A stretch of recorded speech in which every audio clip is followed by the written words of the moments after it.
안녕하세요. 잡슈광입니다. 미국이 중국을 때려잡자고 시작한 정책들이 한국을 비롯해 다른 동맹들까지 고통스럽게 만들고 있습니다. 먼저 미국의 IRA 법안으로 미국에서 생산한 전기차만 보조금을 주면서 한국의 전기차 판매를 가로막고 있는 것인데요. 그런데 이번엔 미국이 반도체 분야에서도 또 다른 초대형 움직임을 보이고 있다고 합니다. 그동안 한국의 반도체는 미국의 입장에서도 매우 중요한 부분이라 특별히 건드리지 않았었는데 이번엔 진짜 이상한 움직임을 보이며 한국을 견제하고 있습니다. 그런데 한국은 이런 미국의 견제 움직임에 크게 흔들리지 않고 있으며 오히려 다른 국가들은 절대 따라올 수 없는 기술 초격차를 유지하며 미국을 당황시키고 있는데요. 과연 어떤 소식인지 자세히 알아보겠습니다. 현재 전 세계 경제가 혼란의 상황이 연출되면서 심각한 신호들을 보여주고 있는데요. 특히 중국에서 이러한 모습들이 포착되고 있습니다. 최근 글로벌 금융기관들은 중국의 올해 GDP 성장률 전망치를 크게 낮추는 가운데 중국 GDP의 3분의 1이 날아갈 것이라는 경고를 했는데요. 중국 내 부동산 시장 붕괴가 경제 위기에 뇌관이 될 것이라는 전망이 제기됐습니다. 역대급 위기가 닥칠 것이며 중국식 성장 모델이 이제 드디어 끝났다는 분석도 나오고 있습니다. 현재 중국 경제는 가혹한 제로 코로나 정책과 글로벌 수요 약화 앞에서 둔화하고 있습니다. 먼저 세계의 공장으로 불리는 중국은 국내외 제품의 급작스러운 수요 감소에 직면했습니다. 생산기지인 선전, 텐진을 비롯해 중국 여러 도시에서 코로나가 발병하면서 산업 전반의 경제활동에 타격을 주었고 국민들이 식음료, 쇼핑, 관광에 지갑을 닫자 주요 서비스 산업이 압박받고 있습니다.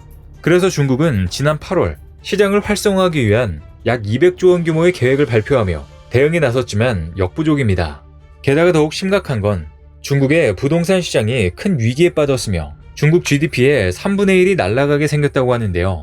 파이낸셜 타임즈에 따르면 경제 전문가들을 인용해 중국 부동산 시장 폭락이 점진적으로 진행되고 있는 중국 경제 위기의 전조라고 진단했습니다. 침체된 부동산 시장, 지방정부의 재정 위기로 인한 투자 부진, 막대한 국가 부채가 중국 경제를 끌어내리고 있으며 10년이 넘는 기간 동안 이어져온 성장 모델에 종말을 알리는 신호라고 분석했습니다. 부동산 기업 헝다의 디폴트 위기가 제기된 지난해 9월 이후 약 12개월째 이어지는 하락세며 4개월 연속 마이너스인데요. 자금난으로 뒷담한 집이 200만 채를 넘어서고 있는 심각한 상황입니다. 그리고 미국 달러화 대비 위안화 가치도 폭락해 수십 년 만에 최저치를 향해 가고 있습니다. 미국이 별다른 제재를 하지도 않았는데 중국 혼자서 자멸하고 있는 모습인데요. 물론 미국 등 주요 경제국과의 무역 마찰도 성장을 저해하고 있습니다. 실제로 미국이 7월에 통과시킨 인플레이션 감축 법안 IRA 법은 그 법명과는 달리 큰 틀에서 보면 중국 견제와 미국의 보호무역주의 성향이 가득한 법안입니다. 2024년부터는 배터리에 중국산 부품이 사용될 시 보조금 지급이 중단되고 2025년부터는 배터리에 중국산 소재가 사용될 시 보조금 지급이 중단됩니다. 그런데 이 정책의 파장이 중국이 견제받기 전에 먼저 다른 동맹들이 피해를 보고 있는데요. 우선 발효 즉시부터 북미에서 최종 생산한 전기차에만 세액공제 수혜를 제공하는 내용 때문에 가장 크게 타격을 입는 국가는 한국입니다. 실제로 법안이 발효된 직후인 9월 현대차 그룹의 미국 내 전기차 판매가 전달에 비해 줄어든 것으로 나타났습니다. 신차효과 감소와 공급 부족이 영향을 미친 것으로 풀이되는데 일각에선 지난 8월 발효된 인플레이션 감축법 여파가 가시화되고 있다는 분석도 나옵니다. 오는 11월 중간선거를 앞둔 바이든 정부와 민주당이 인플레이션 감축법을 주요 입법 성과로 홍보하고 소비자들도 인식하기 시작하며 현대차 그룹의 판매량 감소가 이어질 수 있다는 관측인데요. 현재 미국 내에서 한국의 자동차, 전기차의 판매량이 크게 증가하고 있는 상황에 이러한 사태가 발생하면서 한국이 가장 크게 반발하고 있습니다. 물론 한국뿐만 아니라 EU, 일본 등도 이 법안 때문에 피해를 입고 있으며 미국의 IRA 전기차 세액 공제가 수입차에 차별적이고 WTO 규범 위반 가능성에 대한 우려를 공개적으로 표명해오고 있습니다. 그리고 미국 언론들도 바이든의 인플레법을 두고 강력하게 지적하고 있습니다. 미 월스트리트저널은 지난 8월 미국이 도입한 IRA 법안은 중국을 견제하려다 아시아와 유럽 주요 동맹국들로부터 분노를 일으켰다며 특히 동맹국들 중 가장 반발하는 국가는 한국이며 북미 시장에서 한국의 현대차는 테슬라에 이어 전기차 부분 점유율 2위를 차지하고 있다고 지적했습니다. 또 미국이 해외 동맹국들과 추진하는 경제 안보 동맹과 국내에서 추진 중인 미국 우선주의가 충돌하는 상황이라고 분석했는데요. IRA 법안이 개정되지 않을 경우 현대차 등 한국 기업이 제조한 모든 전기차가 미국에서 점차 퇴출될 것이라는 우려 섞인 전망도 내놨습니다. 이렇게 동맹국들의 반발이 세게 일어나자 미국 조지아주의 라파엘 워녹 연방 상원의원은 IRA의 보조금 관련 일부 조항에 대해 유예하도록 하는 법안을 발의했습니다. 워녹 의원은 자신의 실수를 수습하기 위해 노력하고 있다고 밝혔는데요. 그리고 워녹 의원뿐만 아니라 조지아주 관련 정치인들도 지원 공세에 나섰습니다. 존 오소프 상원의원, 버디 카터 하원의원도 앞서 IRA 법으로 한국산 전기차가 차별받아서는 안 된다는 의견을 밝힌 바 있습니다. 이에 한국 기업들도 실제로 캐나다, 멕시코 등 다른 국가로 공장을 이전하는 플랜 B를 마련하는 상황까지 나오자 미국 해리스 부통령도 IRA 법안을 유예하는 방안을 찾아보겠다고 말했으며 바이든도 친서를 보내며 한국의 우려를 알고 있으며 IRA 협의를 지속하자고 강조했습니다. 그런데 일각에서는 구체적인 방안이 나오지 않은 말로만은 소용이 없다는 의견도 제기되는데요. 최근 미국은 IRA의 보조금 관련 세부 규정을 마련하기 위해 의견 수렴을 진행하고 있습니다. 그러나 업계에서는 그동안 한국 측 요청이 얼마나 받아들여질지는 여전히 불투명하다며 유보적 반응을 보이고 있습니다. 그런데 이제 전기차뿐만 아니라 반도체 분야에서도 미국이 내놓은 정책들이 크게는 중국을 견제하기 위함이지만 IRA 법안처럼 그 여파로 한국이 또 차별 대우를 받는다는 의견이 제기되고 있는데요. 지난 8월 서명한 반도체 산업 육성법도 미국의 반도체 산업 발전과 기술적 우위 유지를 위해 약 366조 원을 투자하는 것이 골자입니다.